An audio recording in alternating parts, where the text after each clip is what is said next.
సమాజం జై భీమ్ జై భీమ్ మైనారిటీల ఐక్యత వర్ధిల్లాలి వర్ధిల్లాలి వర్ధిల్లాలి ఎస్సీ ఎస్టీ బీసీ మైనారిటీల ఐక్యత వర్ధిల్లాలి వర్ధిల్లాలి జోహార్ డాక్టర్ బాబాసాహెబ్ అంబేద్కర్ జోహార్ జోహార్ జోహార్ మహాత్మా జ్యోతిరావు పూలే జోహార్ జోహార్ కాపాడుకుందాం భారత రాజ్యాంగాన్ని కాపాడుకుందాం కాపాడుకుందాం కాపాడుకుందాం భారత రాజ్యాంగాన్ని కాపాడుకుందాం కాపాడుకుందాం వర్ధిల్లాలి భారత రాజ్యాంగం వర్ధిల్లాలి వర్ధిల్లాలి వర్ధిల్లాలి భారత రాజ్యాంగం వర్ధిల్లాలి వర్ధిల్లాలి శ్రీధర్ గారు గాద శ్రీధర్ అటాను అడుకోరాదా నాగరాజు సంపద అదే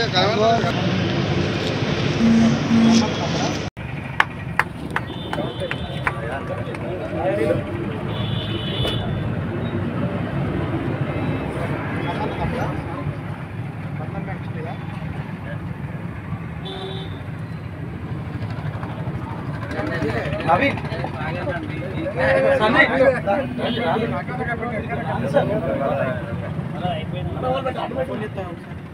సన్నీ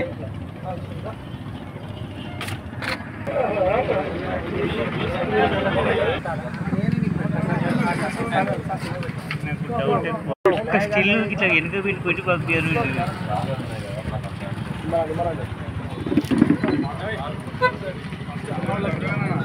గంధరాకు చింతా దేవదాస్కర్ రావాలి అన్న కుమారన్న ఈ అన్న పేరు చంద్రన్న కుమారస్వామి గారు అందరూ సన్మానంతో పాటు సత్కరించాల్సిందిగా ఆహ్వానిస్తున్నాం.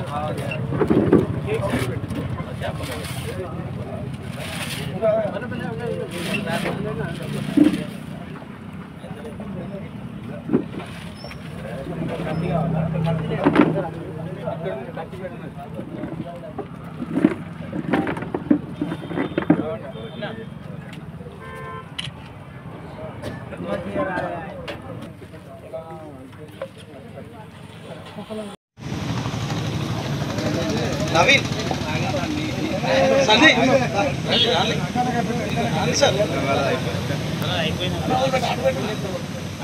సన్నీ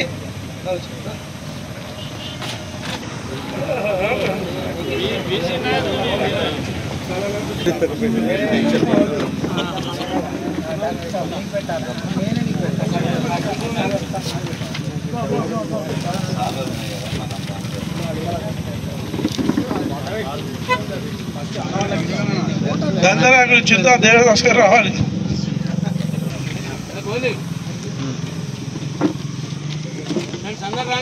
వెంకటస్వామి గారు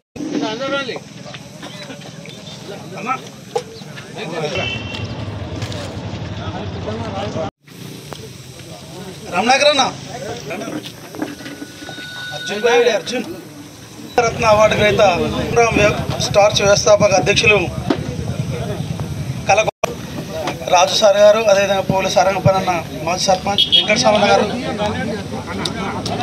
కుమారస్వామి గారు, వెంకన్న గారు అందరూ సన్మానంతో పాటు సత్కరించాల్సిందిగా ఆహ్వానిస్తున్నాం.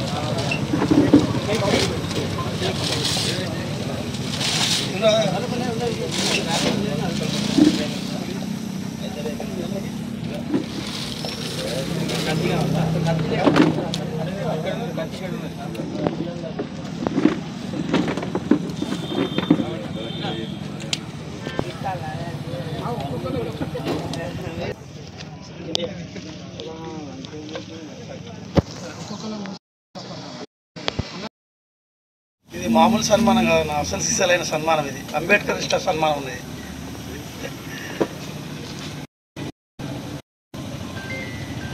వెంకన్న, సారంగపాల గారు తదితరులందరూ పాల్గొంటున్నారు. అదేవిధంగా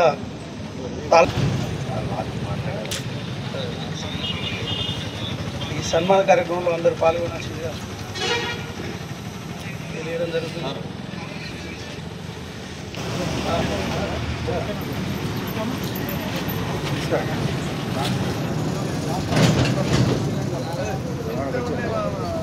రఘు కుమారస్వామి గారికి అంబేద్కర్ ఈ కార్యక్రమంలో అందరూ పాల్గొనాలి, చేయాలని అన్నను సన్మానించడం జరుగుతుంది.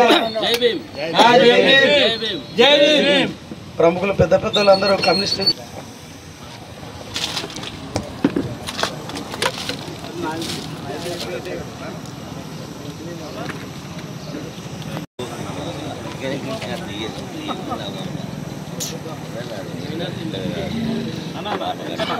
అన్నగారు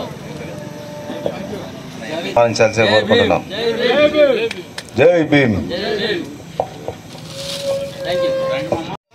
సన్మాన కార్యక్రమంలో మేమందరం పాల్గొన్నాం.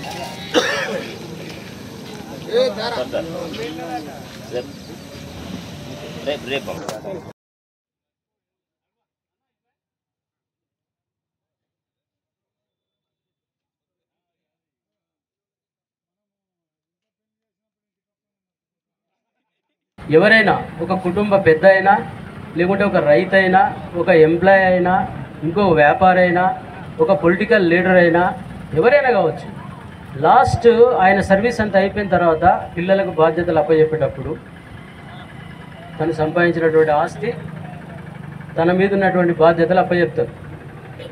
అప్పుడు తాను పడ్డటువంటి ఆ 40 సంవత్సరాల సర్వీస్ కాలంలో కష్టాలు, సుఖాలు, ఆటంకాలు, బాధలు, ఇబ్బందులు, సంపాదన, కష్టాలు అన్నీ కూడా చెప్పేస్తాడు.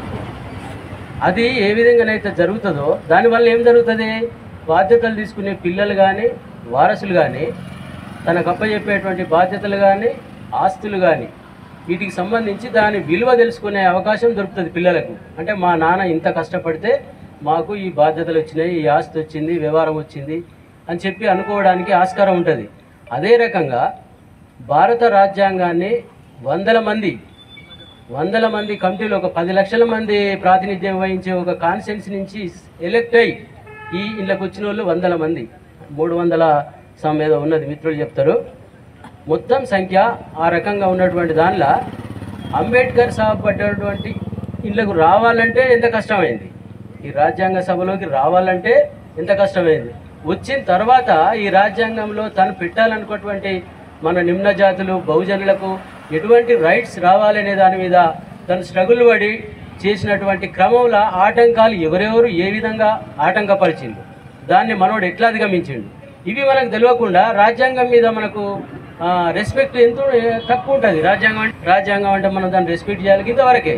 కానీ దీని వెనకాల ఉన్న కష్టం తెలియకపోతే దీని మీద రెట్టింపు రెస్పెక్ట్ రావాలంటే దీని కష్టం తెలియాలి. ఇలా కష్టపడ్డటువంటి అంబేద్కర్ సాబు కష్టాలు తెలియాలి. అప్పుడు ఆ యొక్క రాజ్యాంగం కమిటీకి రానికి అంబేద్కర్ గారు ఎంతగానో కృషి చేసి, ఆయన సాయశక్తిలా కృషి చేసి ఈరోజు మనకు రాజ్యాంగం యొక్క ఫలాలను మనం అందుకుంటున్నామంటే కారణం ఆ మహానుభావుని కారణం, అదేవిధంగా ఈ మహనీయుల యొక్క కారణం అన్న. ఖచ్చితంగా మనం రాబోయే రోజులలో మన నియోజకవర్గంలో బహుజనులు అందరం ఏకమై మన బహుజన రాజ్యం తీసుకురావాలని నేను గుర్తు చేసుకుంటున్నాను. ముఖ్యంగా కులాలలో ఎక్కువ తక్కువ అనే వ్యత్యాసం తీసేసి అందరం సమానం అనే భావన తీసుకొచ్చి మనం అందరం ముందుకు పోతే రాబోయే రోజులలో మనం యొక్క బహుజన రాజ్యం అనేది సాధించుకుంటామన్నా తప్పకుండా. ఈ యొక్క అవకాశం ఇచ్చినటువంటి అన్న వెంకన్న గారికి ప్రత్యేకంగా ధన్యవాదాలు. రాబోయే మరి ఈరోజు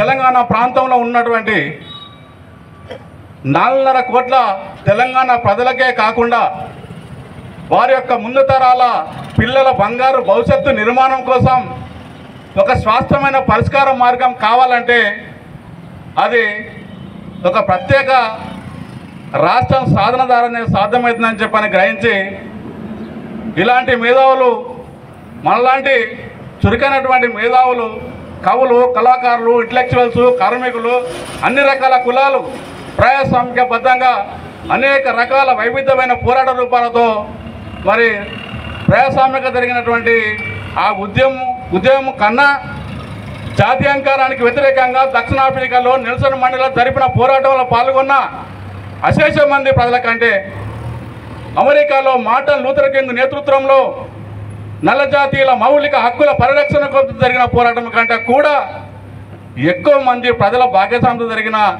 అతిపెద్ద ప్రజాస్వామిక ఉద్యమ పోరాట రూపం మన తెలంగాణ పోరాటం. ఇవన్నీ ఒక ఎత్తు అయితే డాక్టర్ బాబాసాహెబ్ బిఆర్ అంబేద్కర్ గారు రాజ్యాంగంలో సవరణ చేసిన ఆర్టికల్ ఒకే ఎత్తు అని చెప్పనే దాని మీద మీ అందరికి నేను తెలియజేసుకుంటున్నా మిత్రులారా. ఈరోజు మన ఇళ్ళల్లో కరెంట్ వెలుగుతుంది అంటే, ఈరోజు మన వ్యవసాయ పొలాలలో నీళ్లు ఉంటున్నాయంటే దానికి ప్రధాన కారకుడు డాక్టర్ బాబాసాహెబ్ అంబేద్కర్. అన్నలారా అక్కలారా కూలితనులారో అన్న కులాల మధ్య కొండిపెట్టి నిజాయితీకి నీతిమంతులకు గోతులు దొవ్వినరో నాయన అని. మరి మనలో పాయదీసి మనం ఐక్యత కాకుండా చూసి మనం ఐక్యత అయితే వారి యొక్క పుట్టగతులు లేకుండా పోతాయనే ఉద్దేశంతోనే మనల్ని ఐక్యత కానియకుండా మనల్ని విభజించి పాలిస్తున్నారు. కాబట్టి మనమంతా తెలుసుకోవాల్సిన అవసరం ఉన్నది. అదేవిధంగా మరి ఎప్పుడైతే మనము ఓటును అమ్ముకుంటామో మనము ఈ యొక్క పరిపాలన దిశ వైపు సాగలేమని కూడా మీకు ఈ సందర్భంగా గుర్తు చేస్తూ ఉన్నాను. మరి ఏది ఏమైనా ఎవరికైనా ఏ పార్టీ వచ్చినా ఎక్కడొచ్చినా మళ్ళా జెండాలు కట్టేది జనాన్ని పోగు చేసేది కూడా ఈ ఎస్సీ ఎస్టీ బీసీ మైనార్టీలే. మరి ఎవరైతే రాజ్యం వారికి వచ్చినాక మనము ఎక్కడేసినా గొంగడి గక్కనే మన బతుకులు ఇదే విధంగా ఉంటున్నాయి. మరి అదేవిధంగా శ్రీశ్రీ గారు కూడా ఇంకో విషయం కూడా చెప్పాడు. ఏమనంటే స్వాతంత్రం వచ్చింది కానీ మనకు స్వరాజ్యం రాలే. భారతదేశం నా మాతృభూమి అనే భావన వచ్చింది కానీ భారతీయులందరూ నా సోదరిమణులనే భావన ఇంకా రాలేదు. అదేవిధంగా స్వేచ్ఛ వచ్చింది, స్వేచ్ఛ పాలన రాలేదు. పాలన చేతికొచ్చింది, పాలన రూపం మారలేదు. దానికోసం ఎస్సీ ఎస్టీ బీసీలంతా సంఘటితం కావాల్సిన అవసరం ఉన్నది. మరి ఏది ఏమైనా ఎంతో కొంత మనము విజ్ఞానంగా భారత రాజ్యాంగం వైపు నిర్మాత వైపు ఆలోచిస్తున్నాం. కాబట్టి రేపు కనుక మనం ఈ పునాది వేస్తే మన పిల్లలకు రేపు ముందు మన పిల్లలకు కూడా ఈ యొక్క అంబేద్కర్ ఫలాలు అక్కడికి వచ్చే విధంగా మనం ఎంతో కొంత కొట్లాడి సాధించవలసిన అవసరం ఉన్నది. మరి అదే దాదాపుగా పోయిన సంవత్సరం నేను 2002 ఇక్కడికి వచ్చిన కానుండి దాదాపు 2006 నుంచి వెళ్ళి ఎస్సీ ఎస్టీ అట్రాసిటీ యాక్ట్ మా జిల్లా మానిటరింగ్ ఆఫీసర్గా పనిచేస్తూ అక్కడి నుంచి వెళ్ళి మొదలైనటువంటి ప్రస్థానం 2018కి వచ్చేసరికి ఈ యొక్క జాతరలను జాగృతం చేయాలనేటువంటి ఆలోచనతో అంబేద్కర్ జయంతోత్సవ జాతరలు తోటి మొదలుపెట్టి కొంత చైతన్యం రావాలనేటువంటి ఆలోచనను తీసుకురావడం జరిగింది. ఎందుకు అంటుండంటే ఈ మాట ఎందుకు అంటుండంటే మనకు అంబేద్కర్ ఇస్లాం అంటే అంబేద్కర్ చచ్చిపోయిన రోజు అంబేద్కర్ పుట్టినరోజు మాత్రమే మనం అంబేద్కర్ ఇస్లాం అవుతున్నాం. సరే కొత్తగా లేటెస్ట్గా ఇప్పుడు ఏమైపోయిందంటే ఇప్పుడు భారత రాజ్యాంగ దినోత్సవం రోజు కూడా మనం అంబేద్కర్ ఇస్లాం అవుతున్నాం. భారత రాజ్యాంగం ఆమోదించిన రోజు అవుతున్నాం. భారత రాజ్యాంగం అమల్లోకి వచ్చినటువంటి రోజును కూడా అంబేద్కర్ ఇస్లాం అవుతున్నాం. అంటే 365 రోజులల్లో మనము ఒక 2 సార్లు 3 సార్లు అంబేద్కరిజం అంటే అంబేద్కర్ ఇస్లాం కనుక అయితే మనం రాజ్యం మీద కళలు కన్నటువంటి కళలు ఎట్లా సాకారం అవుతాయి. ఎందుకంటే అంబేద్కర్ వల్ల నేను నిండుగా బట్టలు వేసుకుంటాను. ఎందుకంటే నా తండ్రి బుడ్డగోస్తోటి అంటే నా తండ్రి అర్ధనగ్నంగా తిరిగిండు, నా తాత బుడ్డగోస్తోటి తిరిగిండు. కాబట్టి నాకు నిండు బట్టలు ఇచ్చినటువంటి అంబేద్కర్కు మనస్ఫూర్తిగా నేను ధన్యవాదాలు తెలియజేస్తూ ఆ బట్టలతో పాటు గౌరవాన్ని ఇచ్చిండు, ఆ గౌరవంతో పాటు బతికినిచ్చిండు, దాంతోపాటు నా భవిష్యత్తును కూడా ఇచ్చిండు. కాబట్టి నా జీవితంలో నేను కాదు నా తరాలు అంటే నా వెనుకొచ్చిన తరాలు కూడా అంబేద్కర్ని మర్చిపోవని చెప్పి నేను మరొకసారి గుర్తు చేస్తూ అయితే ఇక్కడ కలకొల యాదన్న అంటే దాదాపుగా సరే ఏదో ప్రస్తావన చేసిండు. కాబట్టి అంబేద్కర్ సంఘాలు ఉన్నప్పుడు మనం అందరం గట్టిగా ఉన్నాం. కుల సంఘాలుగా విడిపోయిన తర్వాత మనం బలహీనపడ్డాం. కుల సంఘాలు ఉండాలి కానీ మన యూనిట్ను దెబ్బతీసే రకంగా ఉండకూడదని తెలియజేస్తూ దళిత భారతీయుడు ఏమిటంటే డాక్టర్ బాబాసాహెబ్ అంబేద్కర్. ఆ రోజు ఉన్నటువంటి బరోడా సంస్థానాన్ని పరిపాలిస్తున్నటువంటి సయాజీరావు గైక్వాడ్ ఇంగ్లీష్ ఇంగ్లీష్ తెలిసినటువంటి వాళ్ళ కోసం వెతుకుతున్నాడు ఆయన సంస్థానంలో పనిచేయడానికి.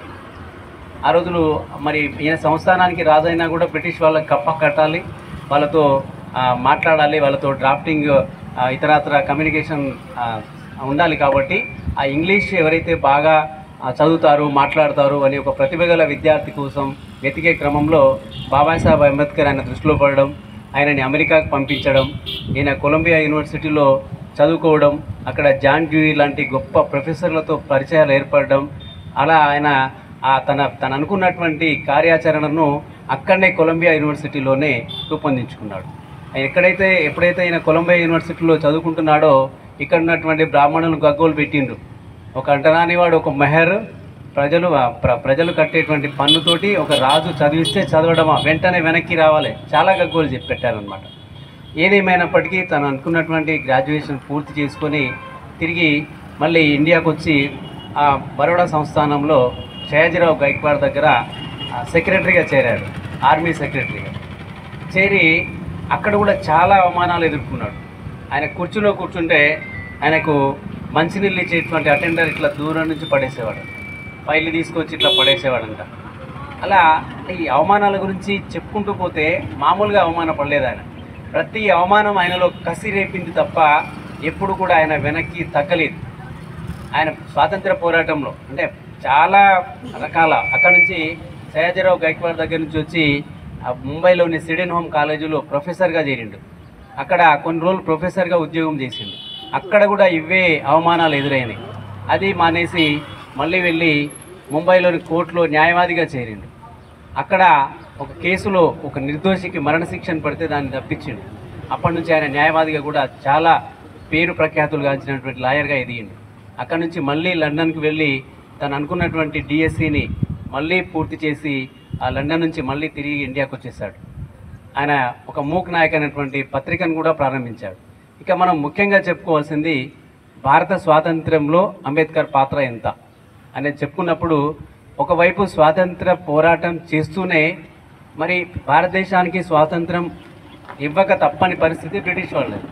స్వాతంత్రం ఇస్తున్నారు కరెక్టే, మరి మా పరిస్థితి ఏంటి, మా స్వాతంత్రం ఏంటి, మేము ఊరవతల ఎన్ని రోజులు ఉండాలి, మాకు ఈ సమాజంలో గుర్తింపు లేదు, మాకు గుడిలో చోటు లేదు, బడిలో చోటు లేదు, మా సంగతి ఏంటి అని ప్రభుత్వాన్ని ప్రతిసారి ఆయన ఒక కాగితం రాస్తున్నాడు, బ్రిటిష్ ప్రభుత్వానికి పంపిస్తూ ఉన్నాడు. అయితే అక్కడ ఏం జరిగింది అంటే ముఖ్యమైనటువంటి ఘట్టాల్లో మనం పుస్తకాల్లో చదువుకున్నప్పుడు సైమన్ కమిషన్ గురించి